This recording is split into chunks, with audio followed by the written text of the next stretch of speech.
आज हम daily human life को एनालाइज करेंगे और एक ऐसा टेबल बनाएंगे जो हमें बताएगा कि हमें डायबिटीज कब और क्यों होगी, और यदि हमें डायबिटीज है तो हमारा स्कोर क्या है।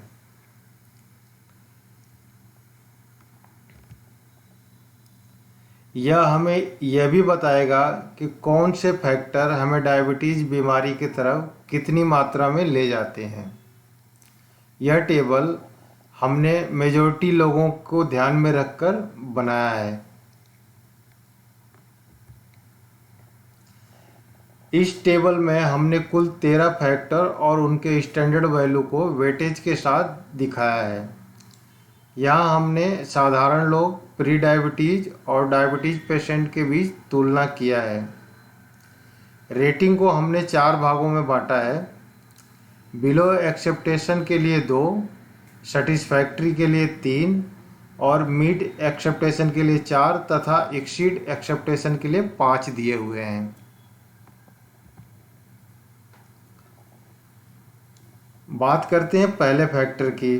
तो मेरा मानना है कि डायबिटीज़ के पेशेंट को साल में एक बार इस मशीन के द्वारा चेकअप अवश्य कराना चाहिए, क्योंकि यह मशीन हमें बताती है कि हमारा वेट कितना है, बॉडी में फैट कितना परसेंट है, बॉडी में पानी का परसेंटेज कितना है, मसल का मास कितना है और हमारे हड्डी का वज़न कितना है, जिससे हमें अपने बीएमआई को समझने में मदद मिलती है। यहाँ हम पहले फैक्टर को समझते हैं कि बीएमआई का स्टैंडर्ड 22 होता है।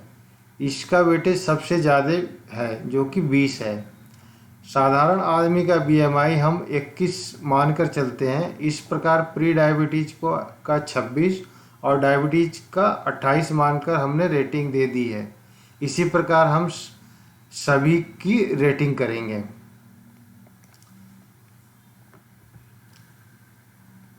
दूसरा फैक्टर है स्पेशल एक्सरसाइज फॉर पैनक्रियाज। तो पैनक्रियाज को दोबारा एक्टिव करने के लिए स्पेशल एक्सरसाइज,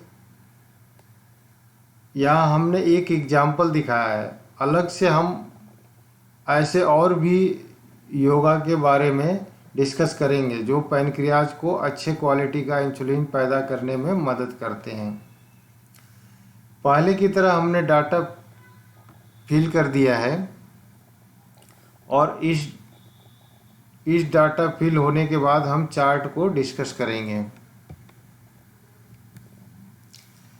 तीसरा फैक्टर है स्लीपिंग। मेरा मानना है कि हमें रोज़ाना 3 घंटे से ज़्यादा गहरी नींद लेनी चाहिए। हम अलग से डिस्कस करेंगे कि लोग टुकड़ों में क्यों सोते हैं, रात में नींद क्यों खुल जाती है, कौन से डायरेक्शन में सोने के लिए ठीक है और सोते समय कौन सी पोजीशन कितने देर के लिए ठीक है, सुबह जल्दी कैसे जगें और खुले आसमान के नीचे सोने का क्या फ़ायदा है। अगला फैक्टर है एक्सरसाइज। वैसे तो सभी को सारी एक्सरसाइज करनी चाहिए, लेकिन डायबिटीज़ के पेशेंट को 2 एक्सरसाइज रोज़ाना करनी चाहिए। पहला है तेज़ चलना और दूसरा है साइकिलिंग। ध्यान रहे कि दोनों एक्सरसाइज के साथ मोबाइल साथ में नहीं होना चाहिए।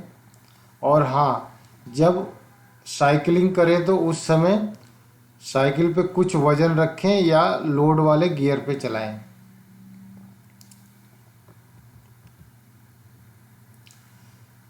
कॉन्स्टिपेशन ऐसी बीमारी है जो और भी कई बीमारियों को जन्म देती है। अलग से हम डिस्कस करेंगे कि कौन सा वेजिटेबल है जो हमारे आंत को साफ रखता है, और यदि हम सुबह सो के जगने के बाद कुछ सोचते हैं तो उसका क्या फ़र्क पड़ता है। हमारा स्टूल पानी में तैरना चाहिए या डूब जाना चाहिए, वगैरह वगैरह हम डिस्कस करेंगे। बात करते हैं डाइट कंट्रोल की। तो हमें कोई भी फूड बंद नहीं करना चाहिए कम करना चाहिए। डिटेल में डिस्कस करेंगे कि ड्रिंकिंग वाटर का पैरामीटर क्या होना चाहिए, प्याज डायबिटीज़ के पेशेंट के लिए कितना उपयोगी है, कौन सा चावल है जो डायबिटीज़ के पेशेंट को खाना चाहिए, वगैरह वगैरह। सातवां फैक्टर है डेली लाइफ स्टाइल।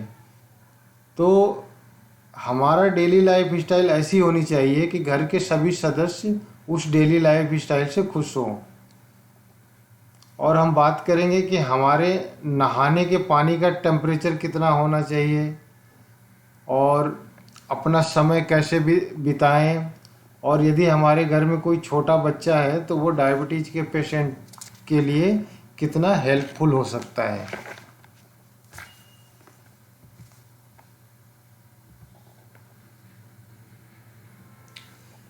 अगला है स्ट्रेस। तो स्ट्रेस के लिए मेरा मानना है कि यह कभी ख़त्म नहीं होता है, लेकिन कम किया जा सकता है। इसके लिए हम समझेंगे कि पूत कपूत और सपूत का क्या मीनिंग है, और इसको समझने से स्ट्रेस कैसे कम हो जाता है। माइंड को रिलैक्स करने के लिए स्पेशल टिप क्या है, स्ट्रेस का असर बॉडी पर न हो इसको समझेंगे।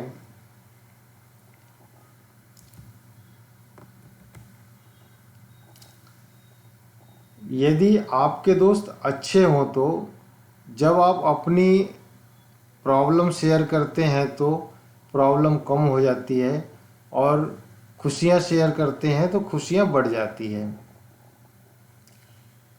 इसी को आगे डिस्कस करेंगे कि फ्रेंड के साथ कैसे जुड़ें, क्या शेयर करें क्या ना शेयर करें।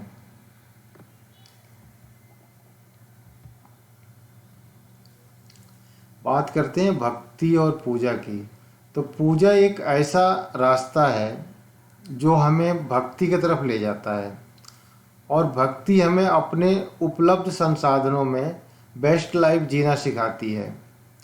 आगे भक्ति के प्रकार और कैसे करें के बारे में डिस्कस करेंगे।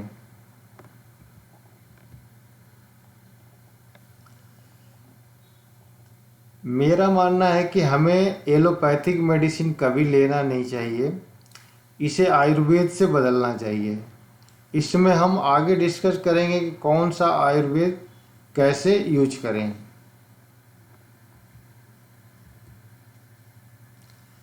आखिरी फैक्टर है फास्टिंग। तो मेरी मानो तो डायबिटीज़ के पेशेंट को व्रत करना चाहिए, लेकिन कुछ शर्तों के साथ। इसमें हम डिस्कस करेंगे कि कौन सा व्रत के लिए कौन सा फ्रूट खाएं और कौन सी डेट को करें।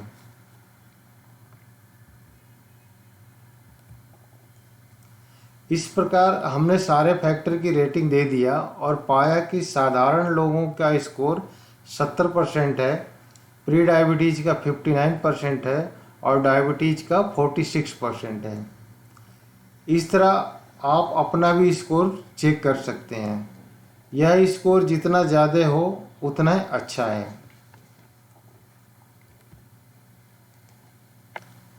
यहाँ कंक्लूजन ये है कि साधारण लोग हेल्दी हैं, लेकिन गुड हैबिट को बनाए रखें तो उन्हें डायबिटीज़ कभी नहीं होगा।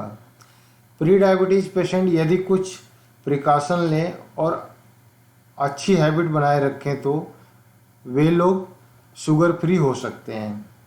इसी प्रकार यदि डायबिटीज़ पेशेंट आयुर्वेदा प्रोडक्ट को ले, प्रिकॉशन पर ध्यान दे और डेली लाइफ को चेंज करे तो वो डायबिटीज़ से प्री डायबिटीज़ में शिफ्ट हो सकता है।